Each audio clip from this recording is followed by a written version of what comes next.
L'échec scolaire se transforme aussitôt en un enfer pour certains apprenants.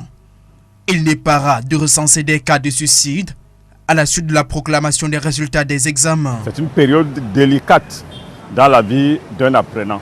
En réalité, si on ne gère pas ça, comme cela est convenable, les traumatismes induits peuvent dans certains cas amener jusqu'au suicide. Et dans les cas les moins graves, conduire à ce qu'on appelle des formes d'anorexie scolaire, c'est-à-dire de rejet de l'école avec les décrochages qui vont avec. L'assistance est capitale dans cette période obscure chez le candidat.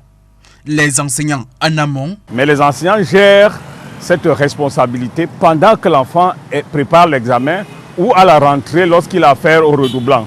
Il y a un discours qu'il faut leur tenir, un discours d'accompagnement. Et en aval, les parents. La première attitude des parents, c'est d'être très à côté de leur enfant et de l'entourer, non pas des mots de réconfort immédiatement, mais il faut d'abord laisser l'enfant endurer l'émotion, la peine, la douleur qui est la sienne.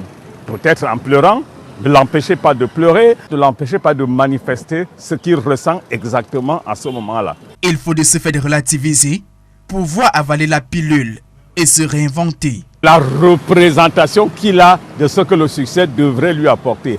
Plus cette représentation est forte, grande, plus l'échec est traumatisant pour lui et plus il a tendance à penser au moment où il échoue que le monde s'écroule autour de lui. Et en ce moment, l'idée qui lui passe par la tête, c'est que la vie ne vaut plus la peine.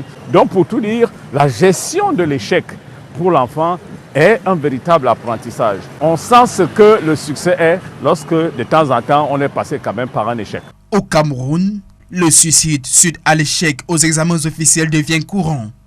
Chaque année, au moins un décès est enregistré.